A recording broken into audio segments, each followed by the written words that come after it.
मैं इस डेटा को एनालाइज करना चाह रही हूं और तीन बेहद खास मेहमान हमारे साथ जुड़ रहे हैं। पूर्व कमल दत्ता हमारे साथ पॉलिटिकल एनालिस्ट स्टूडियो में मौजूद है, हमारे साथ election expert Sajjan Kumar studio में मौजूद हैं और सुधोशील घोष प्रियो बंधु मीडिया के संपादक हैं, वो भी हमारे साथ पश्चिम बंगाल से ही जुड़ रहे हैं। तो पहला सवाल तो मेरा दत्ता साहब आपसे ये है कि जो दावा शुभेंदु अधिकारी कर रहे हैं, जो एग्जिट पोल में मतदान का प्रतिशत दिखाई दे रहा है, हिंदू क्या एकजुट होकर बिना किसी फ्रेगमेंट के एक लक्ष्य के साथ बाहर निकला है? मीनाक्षी जी, जय मां दुर्गा, जय श्री राम।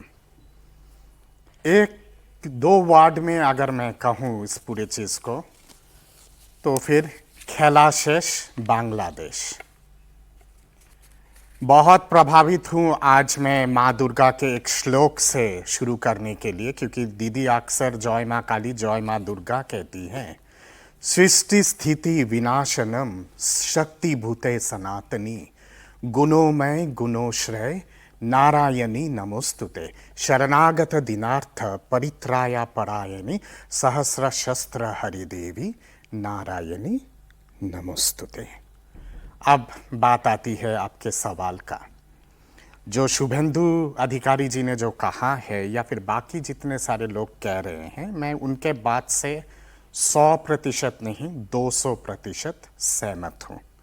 कल मैंने कई सारे चैनलों पे मैंने कहा है कि मेरा खुद का आकलन कहता है 170 से लेके 180 के बीच में सीटें रहेंगे भारतीय जनता पार्टी के लिए। पहले चरण के चुनाव के बाद जैसे मैंने कल आपको कहा था कि ममता दीदी शायद ओ मागो ओ बाबागो करेगी, अब तो मुझे लगता है कि कल के चरण के चुनाव के बाद ममता दीदी बोलेगी कि हे राम जी बड़ा दुख दीना तेरे कमल ने। और यही सच्चाई है और यही होने वाला है। दीदी, आपने जो खेला होबे अक्सर आपने किया, वो खेला का अंतिम बेला आ गया है अब। और 4 तारीख को वो खेला ही होगा, खेला शेष बांग्लादेश के साथ। जिस तरह का प्रतिशत निकल के आया है, चाहे वो उत्तर बंगाल हो, चाहे वो जंगल महल का इलाका हो, चाहे वो लाल माटी का इलाका हो, चाहे वो आपके झारग्राम का इलाका हो या फिर आपके दक्षिण बंगाल का इलाका हो, ये केवल युवा पीढ़ी के वोटों से नहीं हो सकता है या फिर बुजुर्गों के वोटों से नहीं हो सकता है। महिलाओं का बहुत बड़ा योगदान रहा है, युवाओं का, बेरोजगार युवाओं का बहुत बड़ा योगदान रहा है। और उसके साथ साथ तालिबानी बाहिनी और लुंगी बाहिनी, रोहिंग्या बाहिनी के जो अत्याचार रहा है 15 साल तक, ये लुंगी बाहिनी का, उनको भी तारी पार करने का वोट था। ये जिस तरह का आक्रोश था आरजीगर के घिनौना हादसा को लेके, दुर्गापुर के घिनौना हादसा को लेके, कौशबा साउथ लॉ कॉलेज के हादसा को लेके, या फिर पार्क स्ट्रीट के हादसा को लेके, आपके बशीरहाट को लेके, आपके धुलियान को लेके, आपके मालदा को लेके, आपके दिनाजपुर को लेके, मुर्शिदाबाद को लेके, शीतलकुची को लेके, ये उन्हीं सब चीज़ों का नतीजा है कि इस तरह का नतीजा निकला है। बहुत बात करते थे जेके मॉडल, डायमंड हार्बर मॉडल। कल डायमंड हार्बर मॉडल भी फुसफुस हो गया और जेके मॉडल तो कहीं दिखाई ही नहीं दिया। इतना ज़्यादा घबरा गए थे कि ईवीएम पे भारतीय जनता पार्टी का जहाँ पे चिन्ह है वहाँ पे आपका ब्लैक सेलोटेप लगा दिए थे। पर मैं जानता हूँ, आज मेरे पास पश्चिमी मेदिनीपुर, पूर्वी मेदिनीपुर से ऐसे रिपोर्टें आई हैं कि लोगों ने इतना ज़्यादा जो बटन है जिस पे कमल का चिन्ह है, उतना ज्यादा बटन को दबाया है कि बटन ही जाम हो गया था। ये तो सच्चाई है और आप इसको क्रॉस चेक कर सकते हैं आपके लोकल रिपोर्ट। मैं तो सर ये कह रही हूँ कि जनता ने अपना जनादेश दे दिया और जो एग्जैक्ट नंबर है वो 4 तारीख को मुझे दिखाई दे जाएगा और जनता भी देख लेगी।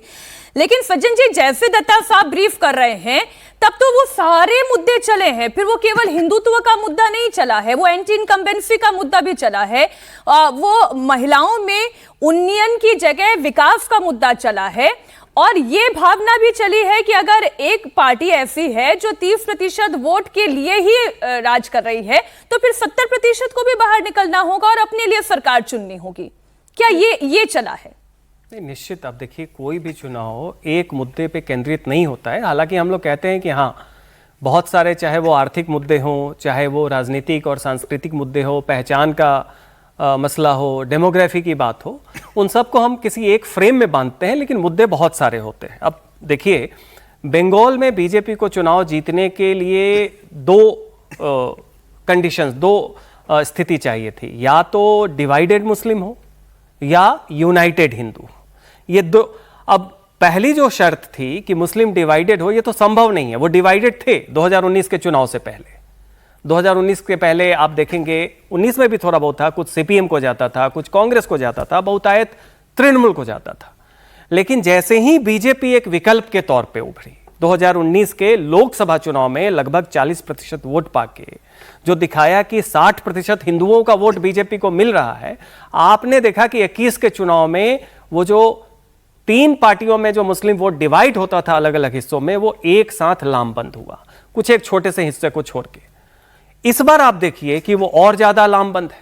तो दूसरी स्थिति क्या है कि हिंदू भी लामबंद हो। तो अभी आप देखिए, जो हम लोग इन्हें सनीदा कहते हैं, पुराने हमारे सीनियर हैं जेएनयू से, जो कह रहे थे वो उसी बात को कह रहे थे कि इस बार हिंदू यूनाइटेड है। अब ये यूनाइटेड केवल हिंदू होने के कारण है, ऐसी बात नहीं है। वो तो एक पहचान में आ जाता है। आप आर्थिक रूप से वहां पे कमजोर होते जा रहे हैं, सरकार में हिस्सेदारी जो है अल्पसंख्यक समाज की ज्यादा दिख रही है, उनके नेता ज्यादा मुखर हैं, तो वो भी एक मसला अर्थ से जुड़ जाता है।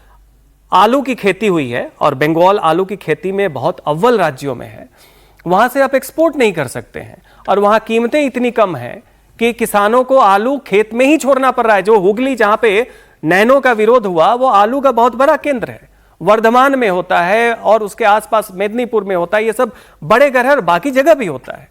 उसके साथ आप देख लीजिए, जो बंगाल की जनता में एक भावना ये थी, कब तक आप हमें, हम लोग भत्ताजीवी कहते हैं, स्कीम सेंट्रिक, वहां पे कहते हैं भाताजीवी आप हमें कब तक बनाएंगे।